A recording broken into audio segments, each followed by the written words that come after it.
Daddy daddy ನನಗೆ ಪ್ರತಿದಿನ ಜಯನಗರದಿಂದ Gandhi ಬಜಾರ್ಗೆ helicopter ಅಲ್ಲಿ ಹೋಗಿ ಹೋಗಿ ಸಾಕಾಗೋಗ್ಬಿಟ್ಟಿದೆ. ಮನೆ ಪಕ್ಕದಲ್ಲಿ ಜಾಗ ಇದೆಯಲ್ಲ, ಒಂದ್ ಏರ್ಪೋರ್ಟ್ ಕನ್ಸ್ಟ್ರಕ್ಟ್ ಮಾಡ್ಬಿಡಿ. ಓಕೆ, ನಮ್ಮ ಮನೆ ಡ್ರೆಸ್ಸಿಂಗ್ ರೂಮ್ ಅಲ್ಲಿ ಇದೆ. ಆಮೇಲೆ ಮಾಡ್ತೀನಿ. Ananth make note. ಓಕೆ, ಇದು ಶಾರುಖ್ ಖಾನ್ ಅವ್ರ ಮಗಳಿಗೆ, ಇದು ಸೈಫ್ ಅಲಿ ಖಾನ್ ಅವ್ರ ಮಗಳಿಗೆ, ದಿಸ್ ಇಸ್ ಶ್ರೀದೇವಿ ಅವ್ರ ಮಗಳಿಗೆ. ರಿಟರ್ನ್ ಗಿಫ್ಟ್ಸ್ ಅಲ್ಲಿ ಆಲ್ರೆಡಿ ನಾನು ಅವ್ರಿಗೆ ಮುಂಬೈಯಲ್ಲಿ 4 ಮನೆ, ಬೆಂಗಳೂರಲ್ಲಿ 2 ಮನೆ ಕೊಟ್ಟಿದ್ದಾಗಿದೆ.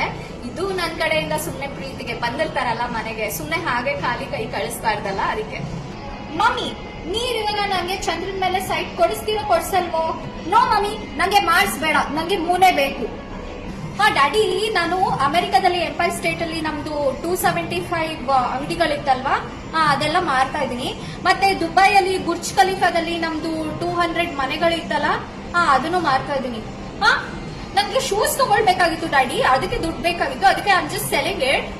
ಡ್ಯಾಡಿ, ಆಕಾಶ್, ಅನಂತು 3 ಜನಕ್ಕೆ ಹೇಳ್ತಾ ಇದೀನಿ, ನೆಕ್ಸ್ಟ್ ವಿರಾಟ್ ಕೊಹ್ಲಿ ಮತ್ತೆ ಅನುಷ್ಕಾನ ಯಾವ್ದು ಫಂಕ್ಷನ್ ಗೆ ಇನ್ವೈಟ್ ಮಾಡಬೇಡಿ. ಯಾಕಂದ್ರೆ ಅವ್ರು ನಮ್ ಲಾಸ್ಟ್ ಫಂಕ್ಷನ್ ಬರ್ಲಿಲ್ಲ. ರಿಯಾನಾ ಮತ್ತೆ ಜಸ್ಟಿನ್ ಬೀಬರ್ ಮುಂದೆ ನಂಗೆ ಎಷ್ಟು ಅವಮಾನ ಆಯ್ತು ಗೊತ್ತಾ, ಇವ್ರಿಬ್ರು ಬರ್ಲಿಲ್ಲ ಅಂತ. ಮಮ್ಮಿ, ನಂದು ಗೋಲ್ಡ್ ಪರ್ಸ್ ಸಿಕ್ತು, ಸೂಟ್ ಕೇಸ್ ಅಲ್ಲಿದೆ ಗೋಲ್ಡ್ ಇದು. ರಾಧಿಕಾ ಅತ್ತಿಗೆ I got this platinum purse, ಚೆನ್ನಾಗಿದೆ ಅಲ್ವಾ? ನಾಳೆ ದೊಡ್ಡದೊಂದು ಬ್ಯಾಗ್ ತರ್ತಾ ಇದೀನಿ. Radhika, you wanted my diamond bindi? Wait ಅಮ್ಮ, ನಂದು ಡೈಮಂಡ್ ಬಿಂದಿ ಎಲ್ಲಿಟ್ಟಿದ್ಯಾ?